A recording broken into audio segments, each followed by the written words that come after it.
the hard part is getting women to get their tests done in the first place, Right. right? And women are better than men in getting their medical things taken care of. Yes. But again, with hormones, I feel like there's a block where, because of the Women's Health Initiative, they're afraid to even know what their results are because they don't want to have to even make a decision whether or not to take hormones or not. What if aging isn't about slowing down, but leveling up? I'm Dr. Isaac Jones. This is the Longevity Leaders Podcast. Welcome. I'm Dr. Ashley Beckman here today with the Longevity Leaders Podcast, and I have a special guest, Dr. Yaz. Hi there. Welcome. Thank you. So let's dive into one of your specialties. Sure. So women's hormones. Yes. I'm always curious because also as a female, we see a lot of things that are often suggested for men. And this is given to women as if it's the same type of treatment, same dosage, same frequency. Can you talk a little bit about how we're different and why it's important to specialize in women's hormones and the women's side of everything? Well, first of all, women are the most underserved in the medical research, history of medical research. But there's a reason for that is because we have so many hormones and we're too complicated. They just can't keep up with us. We're way more complicated. Yes. So obviously in our brick and mortars, we do hormone replacement therapy. We probably see just as many women as we see men specializing in testosterone pelleting. And women don't realize they need testosterone too. They may not need as much as men, but we definitely need some testosterone as we get older, especially going through perimenopause and menopause. So it's very important to get your testosterone, get your levels checked, making sure that you're balancing your estrogen and your progesterone if you have a uterus, and then getting that little dose of testosterone added in there too makes it's just a game changer.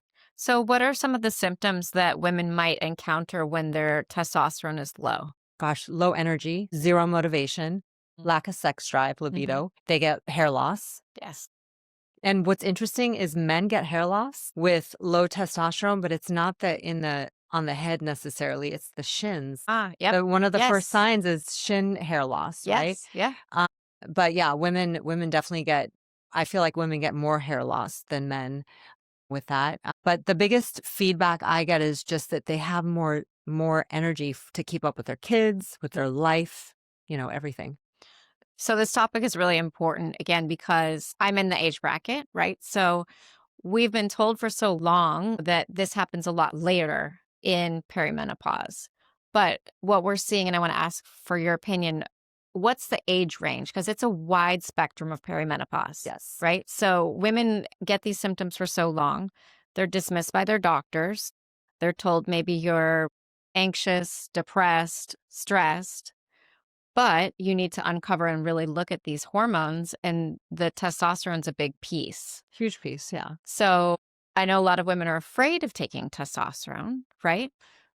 But it is definitely integral to the whole process. And so when women start getting these symptoms, what age are you kind of seeing these crop up on average? I think that, and I'll tell you from my own experience, I have 15-year-old twin girls. And I breastfed for 2 years. And at 30, I was about 39, my progesterone tanked first. That threw me into perimenopause. And that's when I started to do the testosterone pelleting for myself. So I was about 40, 41 when I started pelleting. So perimenopause can range anywhere from 35 to 55. Every woman's different, right? Yeah. And so... And then you have to look at when did your mother go through menopause? Right. I'm 50 now. My mom was done at 50. Yes. So I'm right in there, almost done. But it's something that can vary very much person to person. But the earlier you do the hormone therapy and supplementation, and one thing women tend to forget is protein and muscle building. Yes. But the earlier you focus on those foundational things, the better the rest of your perimenopause and menopause journey will be. Yes. The easier it'll be. So also let's go into some of those common ones, because a lot of us in perimenopause, you start talking to your friends, and some are in the medical field, some are not. But a lot of us have so many similar overlapping symptoms. And one I think that people kind of forget about is the frozen shoulder. And every time, yeah, right. I had Yes. one side, then it went to the Yeah, other. yeah. And then I have all the tools. I knew this, and things weren't really working as well as I'd hoped, right? With oral progesterone is the first place often Right. people go, or topical, right? Start with topical is often what happens. Mhm. But what are some of these other ones that are just hallmark symptoms that we ignore for many years and you just chalk it up to aging? But we're still pretty young, Mhm. right? So Right. this crazy joint pain, not sleeping, what are some other things that you see the most? I think one of the earlier signs for me, one of the earlier signs was brain fog. Yes. That was huge for me, and then my you know, everyone talks about night sweats and hot flashes, Right. and Not as common. yeah, I mean, they're common, but that's not the worst of it. No. And the cleaner you eat, the more whole food protein forward diet you eat, Yes. the less night sweats and hot flashes you'll have. But for me, the biggest thing has been the bilateral frozen shoulder, Right. right? Yep. First one side, then the other side. And then the joint pain, like when you wake up, you feel like you have the flu Right. trying to stand up. Just the intense amount of joint pain because there's estrogen receptors in your joints. And when they're not getting quenched, they start to ache, right? So that's been the biggest thing. But brain fog came first for me. And what about sleep disruption? Luckily, I'm a really good sleeper. So I don't really have that much of a problem with sleeping, but I think it's because I started off with micronized progesterone so early. So Mhm. that's really helped me maintain my sleep. But there are nights where I'm like, why, I look at my aura ring. I'm Right. like, why did I not sleep well? Like, there's no reason why my HRV is so low and I didn't sleep. But definitely sleep is something that affects many women I mean, I probably think that is the biggest complaint Mhm. that I hear is sleep and then the brain fog. Yes. Yeah. And that's the thing that's interesting, right? When you start chatting with your friends and everyone is in a similar age Mhm. bracket. And some women, again, are getting this much younger, right? So I'll have some good friends that are 37, 38, Yeah. going through the same symptoms that I have at 47. And I'm a Chinese medicine practitioner. So we focus a lot on longevity from that perspective of the hormones and nourishing your yin. And there are a lot of tools, but what we're seeing is these other interventions that are more powerful have a lot of benefit as well, Mhm. right? And so you see this because you're able to prescribe these hormones in your brick Mhm. and mortar. And I think it's very interesting, like what you were saying about the testosterone and the progesterone. We often don't address these things and go through it for many years. And then you're not getting the benefit, right, of starting earlier. Right. And so let's talk a little bit too about the estrogen and progesterone imbalances because we've read so long about estrogen dominance and all of these things. So when we're looking at the labs, a lot of us too still have quite a lot of estrogen, but the progesterone is declining Right. significantly. Do you suggest people use any of the at home testing where you can test throughout the month? Or do you rely on blood testing or Dutch testing? What I are some think of your If you're a medical doctor, nurse practitioner, chiropractor, or other health expert that's stuck in a broken system, there's a better way. The Freedom webinar shows you a proven 5-step system to build a 7-figure virtual health practice or how to modernize your current brick and mortar practice without the burnout. Learn to create high-ticket programs, automated income, residual revenue, and attract clients ready to work with you. Book your $1 million strategy session today by clicking the link in the description.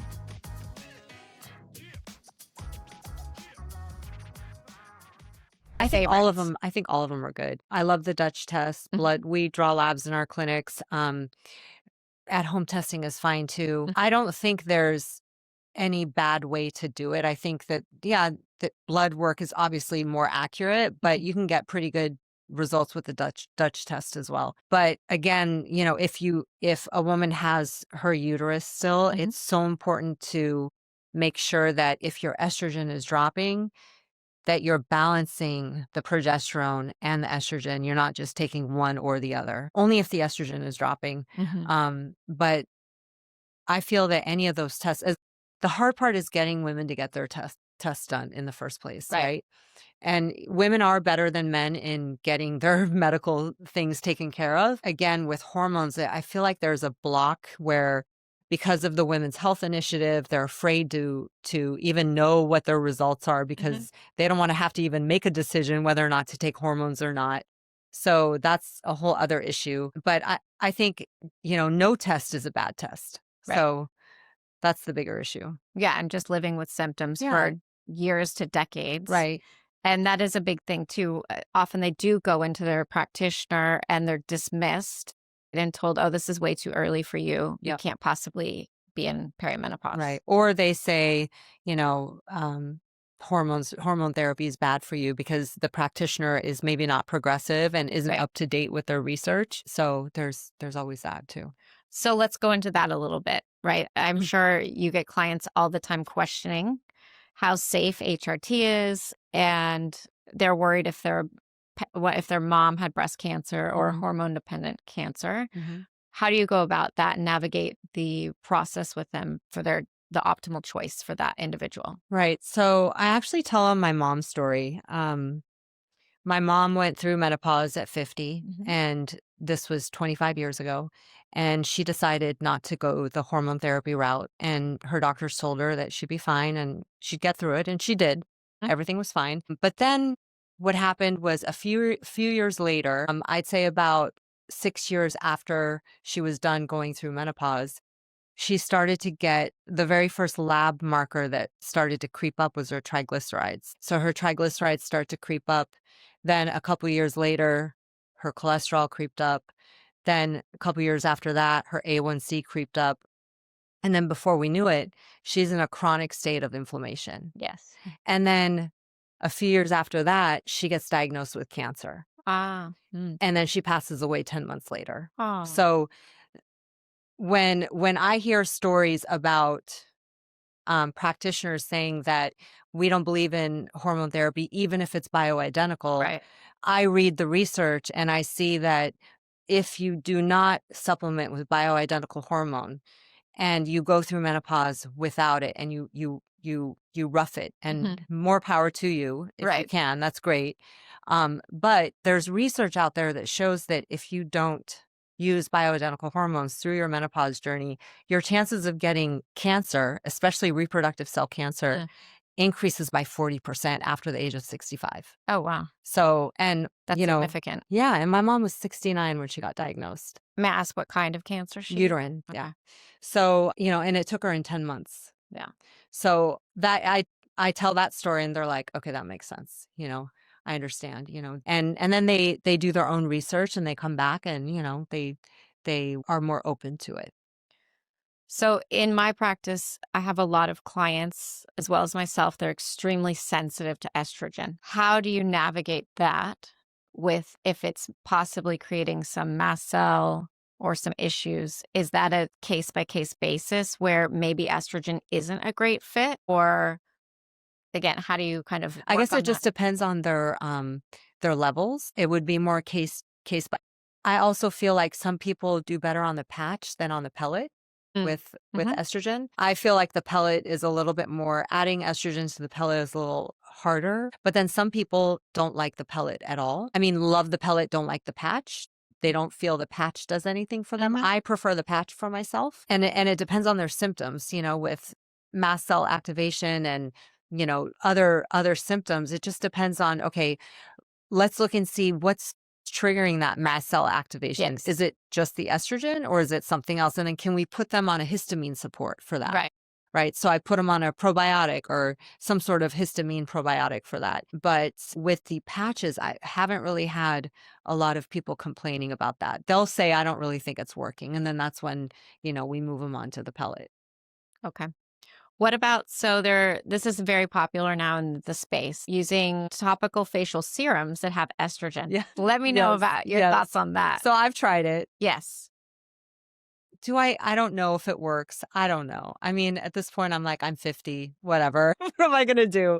But, and then there's some people who say, well, if I'm putting the topical estrogen on my face and then I have the vaginal cream and then I have the pellet, is that too much How estrogen? much is, am I overdoing it? I don't I don't recommend the topical estrogen for your face, but there's some people that love it. I have friends that use it and they love it. So I can't really say I haven't used that for my patients, so I don't know.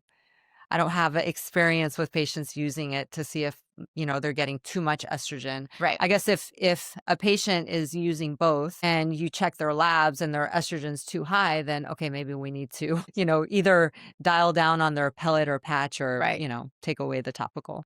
I think it's just one of those things, right? A lot of people pick up products they see online and Yeah. it's sold as this magical cure, Right. right? For our skincare, especially during Yeah. perimenopausal times. So it's always important to get good information. Again, some people can be very sensitive to the topicals and feel a lot. So it's always important to just get their levels checked and maintained and Yeah. adjusted if necessary. And how it's compounded, yes. the topical estrogen. So, You have a podcast, oh, yes, right? yes. With your brother. With my brother, yep. It's called Sibling RX. So what do you guys chat about? Everything.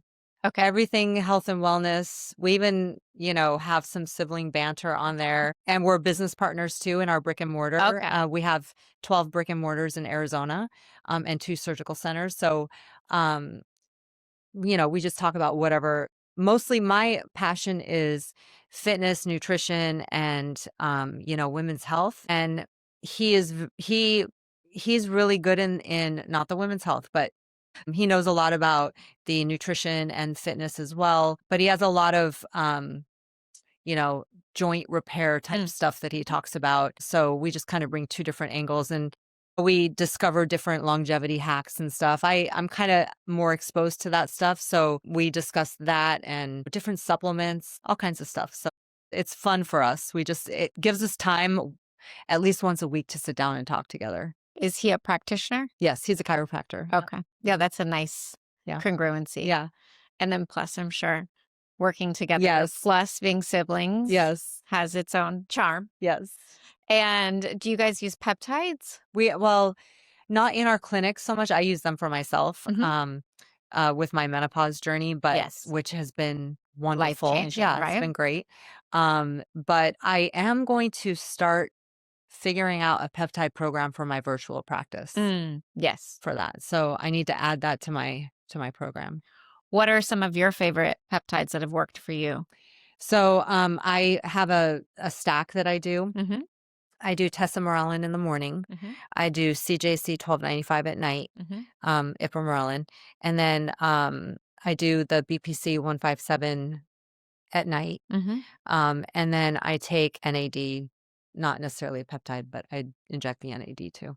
Okay. And are you feeling energy from the NAD? I think so. Mhm. It's kind of hard to tell because I don't know if it's because I have the other peptides in me Mhm. or if it's just the NAD because I don't just do one, Right. but I feel like just that combination for me really works well. Plus it helps me with my workouts. I lift a lot of heavy weights to maintain my muscle. And so I feel like it just really helps support everything. So let's go into that a little bit because that's one of the biggest things in perimenopause is just trying to get enough protein, Yeah. right? So what's your amount that you suggest? So I always say 1 pound Mhm. per ideal body weight, right? Yes. For your height. So if a woman is 5'4" and their ideal body weight is 130 pounds, but maybe they weigh 160, Right. they need to just eat at least 130 grams of protein. But that's a It's a lot. lot. That's a lot, right? Yeah. So what I tell people is that in order to get the metabolic effect of the protein and to see a shift, you have to have at least 90 to 100 grams of protein a day. Right. So that should be your bare minimum as a female to get the metabolic effects Yes. and benefits. Yep. Right. So that's what I always recommend. I try to, a lot of women don't lift weights. And so if they're not lifting weights, then they can get by with the minimum protein. But if they are lifting weights, then they need to try to get to their goal of 130 if they can, or whatever the ideal body Right. weight is. So do you have some tips? Because in general, it's really hard, even getting 30 grams per meal, right? I mean, I'm a meat lover, I eat a lot, and I add in some equipped protein or some other things. It can be a challenge. Do you have any quick tips? How I to get a was little extra in? Yeah, I mean, I always say just stack your mornings and your evenings with protein because lunchtime it's always harder, at least for me, to get the right amount of protein. But I always start my day off with really high protein. So I love Nancy's probiotic cottage cheese. Right. That's a great So one. I take that. I literally half a container for my breakfast with flaxseed, blueberries, and then I know this is kind of gross, but I put some apple cider vinegar on it for my fermented stuff. But I just love apple cider vinegar, so I think it tastes good. And so that's at least 50 grams right there. And then in the evening, I make sure I have at least a big piece of some sort of protein. So a lot of people, they mix their protein with their carbohydrate and they Right. don't separate it. So I always make sure I separate the protein, but just bookending your protein in the day really helps because then in the middle, whatever you eat is, it's extra. Any last tips or suggestions you have to kind of help women navigate this perimenopause time with ease? Well, I think the first thing is, like we talked about, is just getting your labs checked on a regular basis. People don't do that enough. 6 months and a year, I think, is at minimum Right. every Fair. once a year. So I think just making sure you get your lab test so you know where you're at. Because if you don't do that, you don't know. Right. And you can't tell if things are working that you're Right. implementing. And the sooner you're aware of what you're going through and how your levels are, the better you can help yourself. Perfect. Yeah. Where can everybody find you? So you can find me on Instagram at Dr. Yasmin Rahimi, and then you'll have all that listed, Yeah. I'm sure. And then at Sibling RX is our podcast, Instagram podcast. And then, yeah, our website is backfithealth.com. Amazing. Thank Yeah. you so much. It's a pleasure. And again, as women going through this, right, it is really incredible how dismissed, how much gaslighting Yep. there is. And so getting the information, getting knowledgeable about your own body, where you are with your labs and your hormones will set you up for success. Yes, thank you. Thanks for listening to the Longevity Leaders podcast. Our Longevity Leaders community is on mission to transform 100 million lives by 2040. If you enjoyed this show, please share this with somebody that you know, especially another doctor or physician, but also click that follow button. Until next time, stay strong and live long.